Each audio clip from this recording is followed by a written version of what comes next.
Hi guys, this is Tip coming back. I said I would upload another video if I got 5 views, and I got them. I got, I think, 14 or 15, so I'm happy. Yay! Thank you so much for your support, the people who watched, liked, and all those good things. So hopefully we can keep this going, and yeah. So anyway, today we're going to talk about just basically the basics of, well, basically the basics. Just the rundown on just some things about doctors, label delivery, and all that. So let's get into it. First of all, this goes for all expecting parents, men and women, who are expecting a child. After you give birth to your child, well, even before, let's start before. When you're looking for a doctor, okay, when you find out you're pregnant, you're so excited, you're happy. Wow, new life is coming in. I gotta find a doctor. Okay, first thing you want to look for a doctor. You want to look how long they've been actually practicing. You want to see how long they've been delivering babies. You want to know how long have they been dealing with pregnant women going through all these hormones, okay? It's so important. I don't recommend that you sign up with anyone that's been doing it for less than 5 years. I think practice makes perfect. I think that was one of my errors when I looked for a gynecologist. She wasn't even a doctor for a year. So I was young. I was 20 years old. You know, I didn't know the ins and outs. I just say, oh, this is a doctor. I trust her. You know, we've been taught to trust doctors and everything growing up. So I didn't think twice about it. I didn't look up any research. Make sure they're certified, board certified, all that, license, all that. It's a must. And you can go actually to the doctor's office before you even say that you want to, do anything with them. You can go and go down there and talk to the secretaries, get a feel about, the doctor, and also how the lobby is, and just how they deal with their patients, all that. Look up their reviews, of course. Google, all that. So you want to do your research on your doctors as well. What else do you want to do? When you do finally decide to get a doctor, make sure you have a good rapport. Make sure that when you're talking to your doctor, they're not looking at you like you're stupid, or they're just dismissing what you're saying, or they're saying, oh, you're a first-time mom, no, do not let them dismiss you. Please be persistent and not aggressive, but assertive in regards to your needs and your concerns and anything that's bothering you. You have to be that way. And if the doctor does not take you seriously, or you feel like they've blown you off, then you need to let them know, hey, I don't really appreciate this, or what have you. And sometimes they'll say, oh, okay, this one is serious, or this one, this person is a little different. I'm gonna have to deal with them in another type of way. Or they may not change, and then that's when it's time for you to change. Never feel sad or feel weighed down when you got to change your doctor, because you're doing the best for you and your child. So remember that. So rapport is everything. Always have questions ready and available when you go to the doctor, so you can be on point, so you won't forget anything. A lot of times you're like, oh, I gotta ask the doctor this, I gotta remind myself, and you forget. You walk out the doctor's office, you're like, oh man, I forgot. So make sure you write down the questions that you have, or ask family members or someone close to you and say, hey, what questions should I have for this doctor? And if you don't have that, because some of us just don't have no support, it's just what it is, you need to ask your doctor, is there any questions I should be asking you right now, with your health? If you can, seek a nutritionist. If you can, like I said, everybody does not have access like everybody else, but if you can, seek a nutritionist to make sure you are eating right and doing things the correct way. Usually doctors have those for you, but sometimes, in some cases, they don't. So we need to ask the questions. Also, the squeaky wheel gets the oil. Okay, if anybody knows what I'm talking about, it's in regards to getting what you need to continue going on in this world. You know, sometimes people are not going to take you seriously. Sometimes it's going to be a battle, but the squeaky wheel gets the oil. If you be quiet and you don't say anything, you let people brush you to the side, that's exactly what they're going to do. You're not going to get what you need. You need to speak up and let the doctor know your concerns. And that goes with anything or anybody, teachers, you know, I mean, anywhere you go.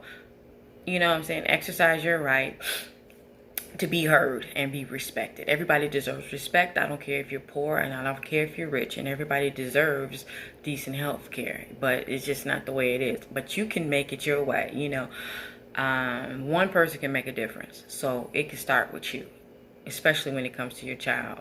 Please be there and be a stronghold and a voice for your child. That you're going to need it and they're going to need it.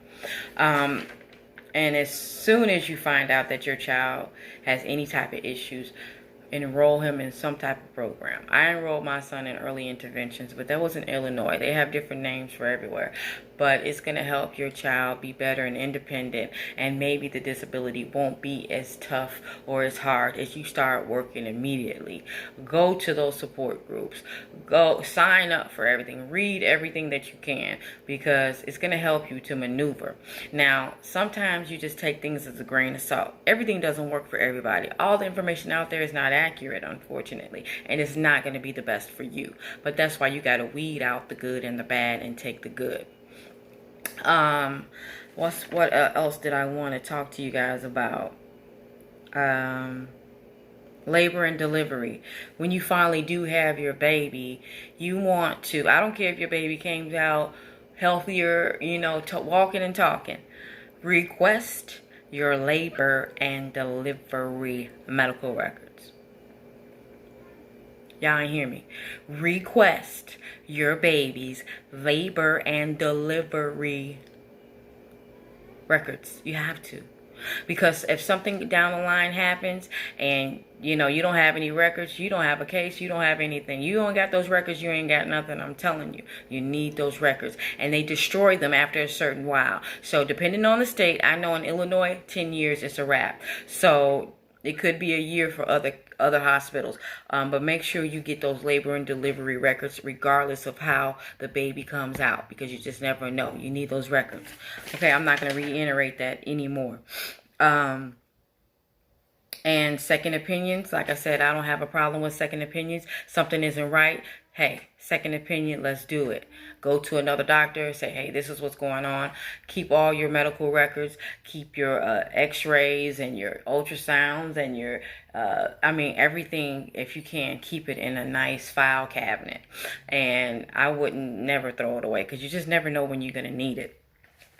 I want to make sure I talk about everything I wanted to. Okay, good rapport. And again, make sure your doctor has been in practice for more than a year, please. And don't hesitate to change doctors. Do not hesitate, you know. And that goes for teachers or anybody else. I didn't have to pull, like I said, I had to pull my son out of 3 or 4 schools, and I don't feel bad about it. Okay. I think we really went over the basics for looking for a doctor. I probably left some things out, but if I did, I will definitely let you all know the next video. Okay, so now we're gonna go to a little lighter fun stuff, you know, just a little extras for me. Like I said, I want, you know, people to get to know me, and I want to introduce myself, and, you know, just talk about things that I like and like what I like to hear, and then we'll go from there, because I think my son is waking up, and so he, like I said, he's loud, but one day I'm gonna definitely have him on the video, and we're just gonna do our thing. But right now, my last video, I want to correct something. I believe in my last video I said Alexander Pack. It's Anderson Pack. Anderson Pack. I'm sorry. I am bad with names sometimes, but I love people, you know. I can remember a face, but sometimes them names just go away from me. So Yeah, if I ever forget your name, don't take it personal. I love you anyway. But Anderson .Paak with the Smokey Robinson, that's the new artist that I'm into, that I found out about. Anderson .Paak. Anderson, say it with me. Anderson .Paak. Okay, sorry about that. You know, it happens, you know, but once I do more videos, I get more sharper and have more things to say and have better graphics and all that. So you got to start somewhere. And this is where I'm starting, honey. Okay, so I wanted to let that know. Okay, also, for people who are late and sometimes we just don't know things. Okay, I found out that, you know, polyester, okay, is plastic. Polyester is plastic, so I'm trying to get away from plastic as much as I can. I do have an illness. We'll talk about that later. But I watched some YouTubes from some very credible doctors, and they said that some of our illnesses that we are experiencing is from plastic. So yeah, I mean, even though polyester is definitely cheaper, and you know, you can get some nice looking clothes in polyester, but from now on, I think I'm going to stay away from anything polyester. I'm really trying to get all the plastics, unnecessary plastics, out of my house, and I no longer use feminine hygiene products that contain plastic or anything else. I tried to use the plastic or just regular cloth. Sorry, too much information, but I'm just keeping it real because it causes illnesses in women. It causes problems, and we shouldn't be dealing with that. I want to relieve somebody from that. You might be having issues, fibroids, pain, you know, and it could be all because of plastic. So you need to look into it. And then, you know, it starts at home with us. If you can, get a filter. Stop buying bottled water. Me, as of yet, I have not. I still buy bottled spring water, but I put it in the glass if it makes a difference. I'm still sure that it's plastic particles in it. So I think we need to definitely lower our content of plastic. If you look around, a lot of things are plastic, plastic, plastic, plastic. And I think that, me personally, I'm not talking about anybody else, but I think plastic is killing me slowly. And I need to do something about it. So I am.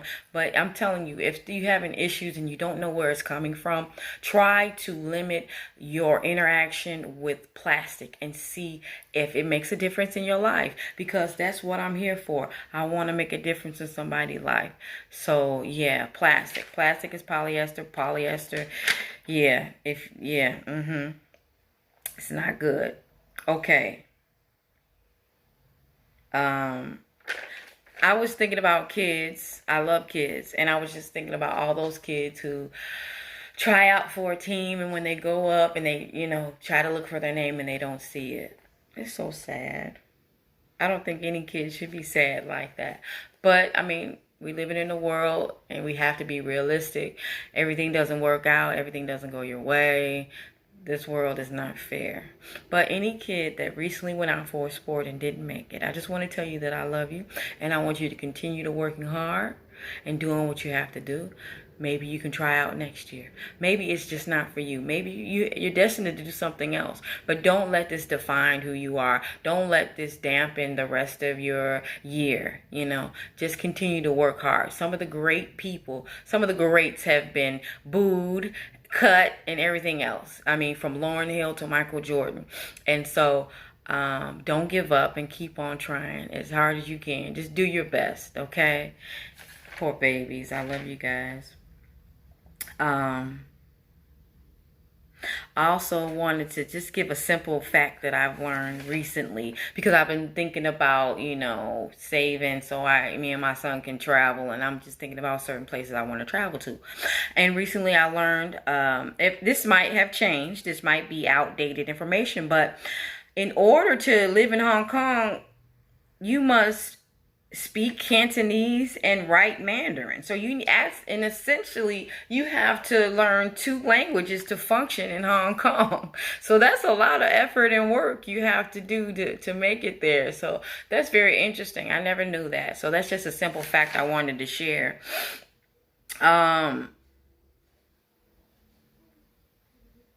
Also, people who have dying wishes. From my experience, if they don't have it written down and have a lawyer, or not even then, most of the time the things that you want to happen after you die, it just ain't gonna happen. I mean, sometimes, but for the most part, people gonna do what they want to do.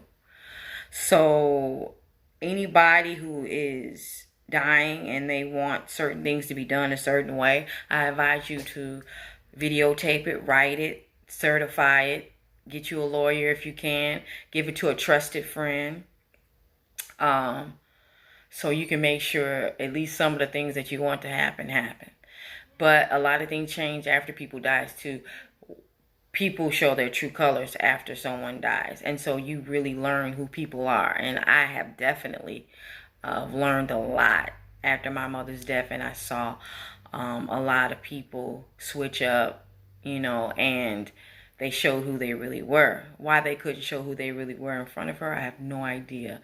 But now, I know a lot of things. So don't be shocked, after someone that you love dies and the people that, were around her and things like that, and said they're going to do certain things and they didn't. Don't be shocked, okay? But you can do what you said you were going to do. If you make a vow to someone, do it. If someone asks you, if they're passing away and they ask you to do something with all the power that you can, do it. If you can't because of certain situations, don't beat yourself up.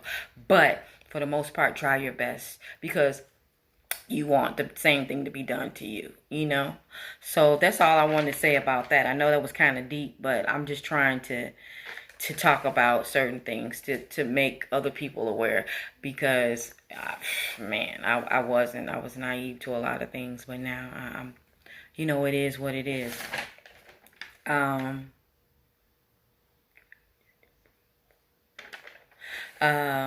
I also just wanted to talk about love really quick. In the Bible, it describes love as unfailing, and it has a lot of description for love. And it's not jealous, it's not puffed up, it's not, I said all that to say, you don't have to, men and women, you don't have to be dragged through the mud, through the dirt, or test beyond, compare to show that you love somebody. People who love you, they don't want you to be hurt. They don't want you to struggle. And they don't want you to go through unnecessary stress and pain. And they're going to try to do their best so you can avoid it. They're not going to take you through the ringer and test you through this. Oh, she went through that with me, or he went through that with me. I'm going to see if he can go through this with me, and then he's a keeper. And then by the time, you done the test and you showed that you're burnt up. You're tired.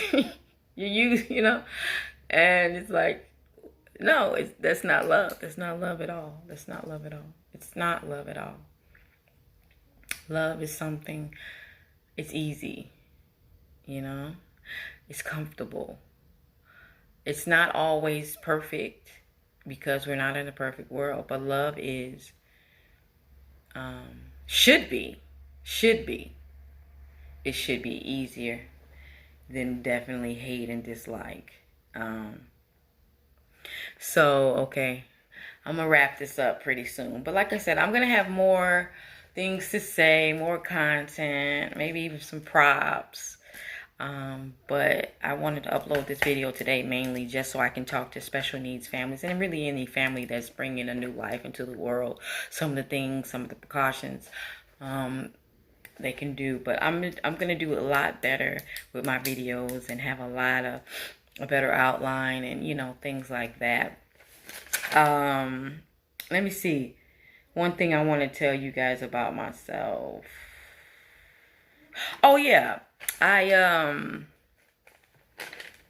My mother passed away at the age of 60. A couple of days shy, actually, before she turned 61.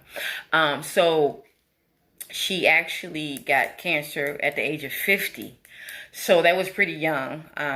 And she was a black woman. So we have definitely more aggressive cancer. Why? There's so many factors to that. We can get into that later if someone wants to get into why black women suffer a lot more when it comes to breast cancer. Anyway, long story short, I'm trying to make sure that I don't get it. And then also do preventative measures by getting mammograms and things of that nature to, if I do get it, I can spot it early and I can fight it. Now, recently I did take a mammogram and it came out okay, but they said that my breasts are very dense and that they recommend a 3D mammogram to make sure that they've got every nook and cranny, okay? And I went to do that. I'm still waiting on those results. And I said all this to say, it looks like a lot of us just skip the regular mammogram and just ask for the 3D mammogram. It's supposed to be more reliable. So, if you have good insurance, or if you're self-pay, or if you have a good doctor, if you're doing your first mammogram, or whatever the situation, or you've been getting mammogram, I would recommend the 3D mammogram, because they're going to have you do the regular mammogram and then come back later and do the 3D. Let's just, scrap that all together and just do the 3D and just be sure. And just say, if your doctor say, oh, you need the mammogram, just say, hey, can I get the 3D instead? And so we go from there, depending on insurance, location, everything, that all factors in. But I recommend you do the 3D. It's different. They probably do it different everywhere, but this was a little different for me. But it was actually much more comfortable than the one that squeezes your breast tissue. And the people were very nice and polite. And, they give you those little smocks to put on when you come out. And I really like those smocks. I don't know, call me weird or whatever. But I liked it so much. One of the nurses gave me one of their older ones. And so, because I like to walk around free in the house. I have a son, though, so I can't walk around too free. But I can put that little smock on and just be, copacetic. So I appreciate that. That was loving of them, to do that for me. So I really appreciated this imaging center. They're really nice and really fast. And I like that. Okay, so today is Wednesday or Tuesday or Wednesday. I'm not really sure. But I just want to say thank you for watching. And, oh yeah, one more thing. I have a little snake problem at my house. Not inside. I haven't seen any snakes inside. If I saw a snake inside, I wouldn't be right here right now. I'd be probably in a hotel somewhere crying. No, so I found out I got snakes all around my premises and probably in the gutters and hopefully not in the attic, but we'll see. They're supposed to be come take care of it in a couple of days. But you know what? I saw one actually in my house. Not my house. I walked outside of the house and I saw one in the siding. It was 5 o'clock in the morning. Sometimes I do that. Sometimes I wake up and I just want some fresh air and I open up the door. This time I open up the door, turn on the light. My little snake friend, the serpent, is like right above my head. And I'm like, oh my goodness, oh my goodness. So I'm like determined to get rid of these things. My neighbor that, I live in a duplex. So the neighbor next door have seen umpteen snakes. I've never seen them. She just calls me and tells me, I saw another snake or I killed another snake. Unfortunately, she killed the king snake. The king snake is what we needed. They eat the other snakes and everything else. So after she killed the king snake, it's been a wrap. We got snakes all over the place and they're all poisonous too. Yeah. So I started looking up things to prevent it and, all that. And now I'm one of those woke people, you want to say naturalists, people who want to do things the natural way. Because really, God created us. And everything about us, we were made from dust, and he created all the vegetation, and that vegetation was for us, and it had natural healing powers and everything. We have everything we need, but we have just lost our way. We've forgotten, but I'm getting back to it. I don't know about y'all, but I'm getting back to it. And so I looked up things that are naturally that snakes don't like, and so I looked it up and I saw that cinnamon, tea tree oil, and it's some other things, also garlic. They don't like that. So me, once I'm determined, once I want to do something, I'm not playing with you. So I concocted up some cinnamon stuff. I put some water in it, cinnamon, shook it up really good. I tried to spray it, but the cinnamon got stuck inside the sprayer, so that didn't work out. But what I did was shook it up really good, and I just started to throw that stuff towards the serpent so it can come out, And 1 minute later, that thing came on out. I'm like, wow, it really worked. So if you have snake problems, cinnamon works, okay? Try to find a way that you can mix water and cinnamon and spread in certain areas and your garlic and everything until you can get, professionals to come out. It really worked. I got pictures and everything to show it. So isn't God great? Isn't that great? Isn't that great? And you can't get cancer from cinnamon, okay? You can't get cancer from garlic. So I wanted to share that with you again. 90 Day Fiance has come to an end. I saw the finale and the tell-alls, and it's bittersweet because you get attached to these people. You get to be in their life for a little split second and then it's over. I don't know if I'm going to look at the new one because you can get caught up in this stuff. So I don't know if I'm going to look at the new 90 Day Fiance, but the one that I was into is over, and I hope that the people that did get married can make it, I think it's loving and it's sweet. I love marriage. Even though I'm not married, never been married, I think it's a wonderful thing that God created. And yeah. So anyway, I'm going to get off. Thank you for watching. Thank you for listening. I know this one's kind of long, but it's okay. Signing off. This is Tip. Like I said, any suggestions, anything you want to tell me, anything you want to ask, I'm here. But until then, I'm signing off and to go deal with my son. Love him so much. And hopefully next week I'll upload a video and we can talk. I think that's pretty much it. Oh yeah, I had a friend on Instagram nominate me to basically tell Instagram my 10 albums that made an impact in my life. And so I'm thinking about all these. It's so hard because you don't want to miss nobody, and then but now that I'm doing this, it's bringing me back to a lot of things in my life, and I'm seeing how music has really shaped my life. And it's pretty cool. At first I was like, I don't want to do this challenge, but now now that I'm doing it, I'm like, okay, I didn't nominate anybody because everybody don't, but I'm glad he actually made me do it. It brings back a lot of good memories, and it just takes me back, and it reminds me of my life. And if you watch these videos or if you know me, I'm very nostalgic. So I'm a very nostalgic person, and I learned that word actually from Tracy Ullman. Y'all remember when Tracy Ullman used to upload those little, she was a comedian. She's the one that put The Simpsons on.